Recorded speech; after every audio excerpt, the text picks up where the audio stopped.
Les comentaba antes de la pausa que lo que vivió una pareja en Morrope, en Chiclayo, fue espeluznante. Imagínense ustedes qué puede ser peor que estar atados de manos y de pies, encapuchados, y escuchar los alaridos de tu hija de 13 años que está siendo violada sexualmente. De terror. Eso fue lo que pasó. Esta pareja transitó literalmente el infierno en la sala de su casa cuando 4 sujetos entran de noche con pasamontañas reclamando el dinero, y dinero no había porque no habían vendido la cosecha, entonces no había dinero. Así que punto seguido, los delincuentes, 4 eran ellos, ¿no? Atan a la pareja y a 3 de sus hijos, y a la de 13 años se la llevan a una habitación y la violan, la vejan. Tremendo.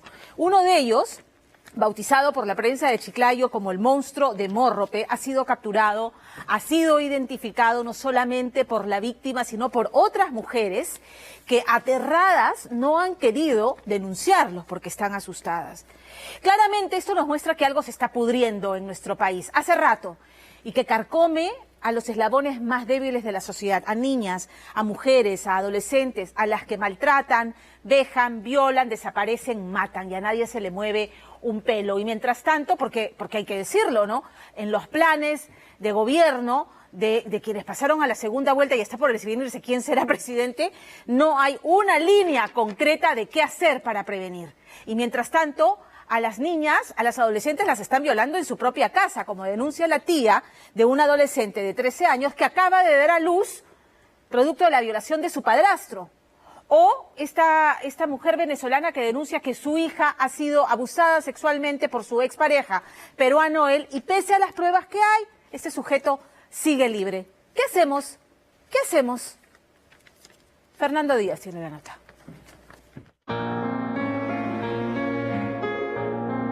Hubieran preferido 1000 veces la muerte o que se llevaran todo el dinero del mundo en lugar de quedarse con esta herida en el alma, con este agujero negro en el estómago que los lleva al borde de las náuseas cuando recuerdan los minutos de terror a manos de 4 delincuentes armados.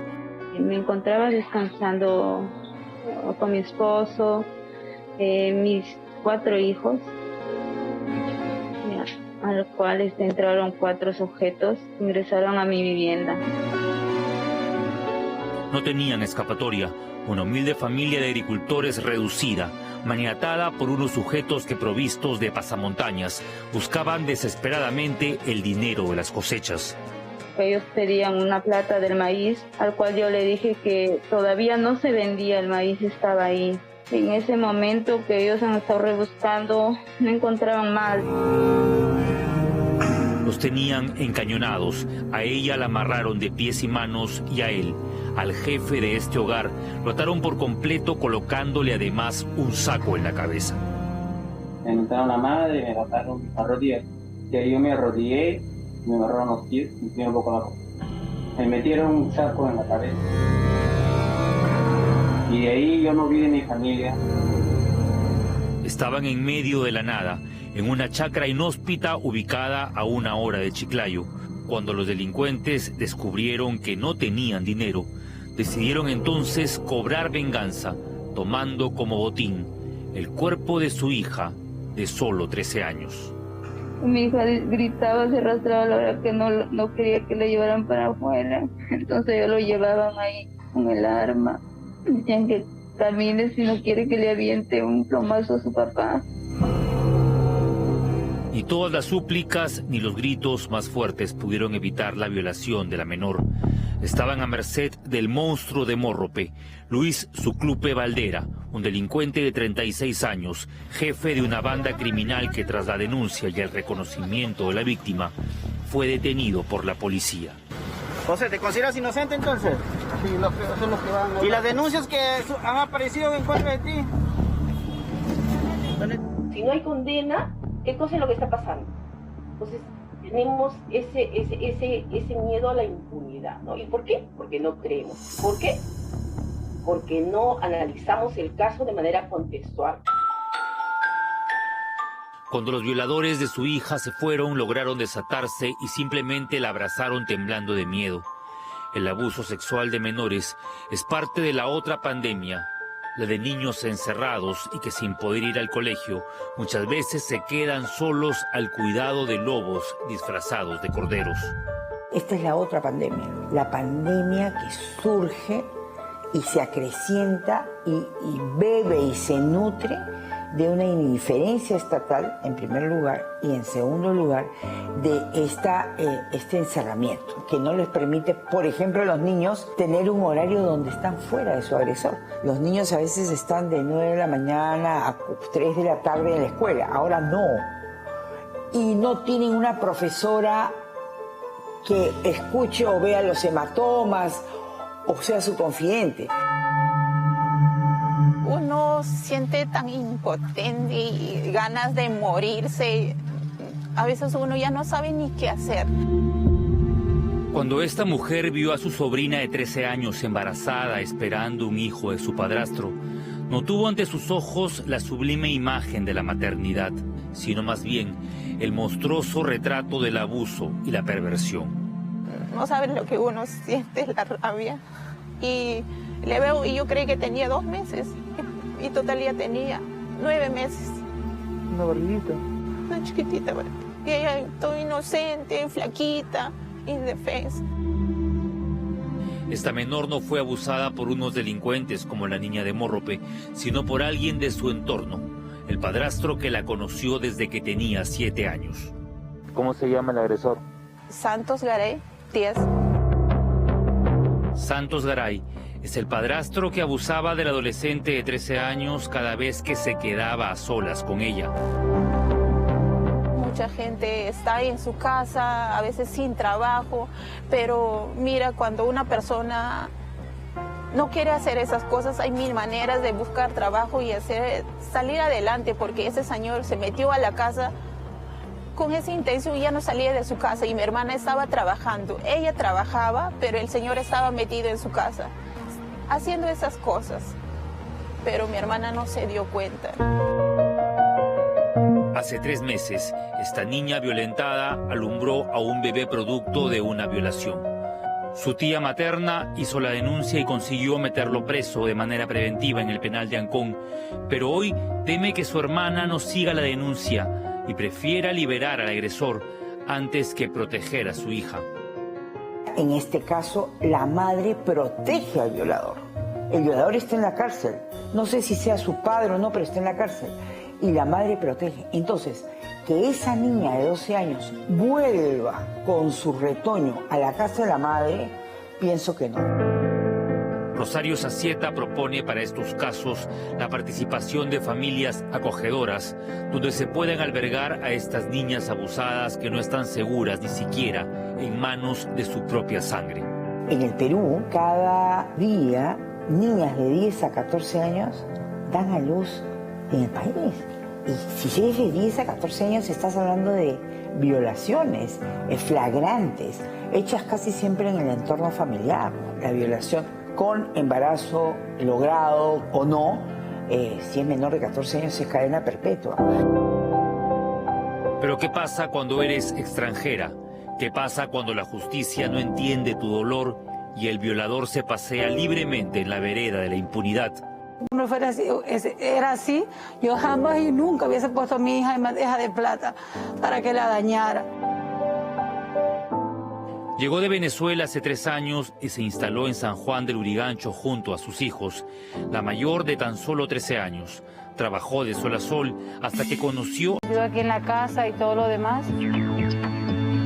Según la denuncia, el peruano Américo Ríos habría abusado sexualmente de esta menor venezolana con el pretexto de enseñarle técnicas de reparación de lentes. Y yo confiando en él y como sé cómo él es el trabajo allí y también que necesitaba una persona que lo ayudara aunque sea un rato, yo le accedí, hablé con mi hija para que lo acompañe. La adolescente ha relatado en la cámara Gesell el abuso sexual ocurrido entre enero y marzo de este año.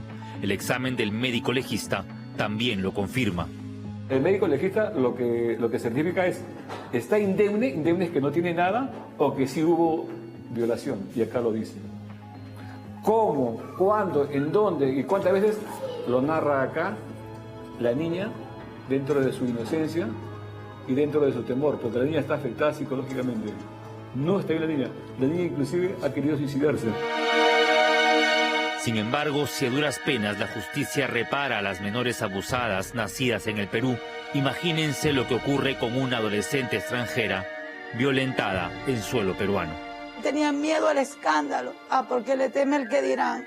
Pero yo no me puedo quedar callada porque soy venezolana, yo también soy madre y también padre, porque mis hijos aquí no tienen a más nadie, solamente a mí. Solamente a mí. Solamente estoy pidiendo justicia por el caso de mi hija, más nada. Justicia. La policía lo retuvo solo unas horas. La fiscalía no ha cumplido con las pericias y hoy la madre de esta niña vive indignada porque el agresor se encuentra libre. Afortunadamente, su hija recibió a tiempo el kit de emergencia para evitar un embarazo no deseado. Es un conjunto de medicamentos y de insumos que se disponen y que los establecimientos deberían tener preparados.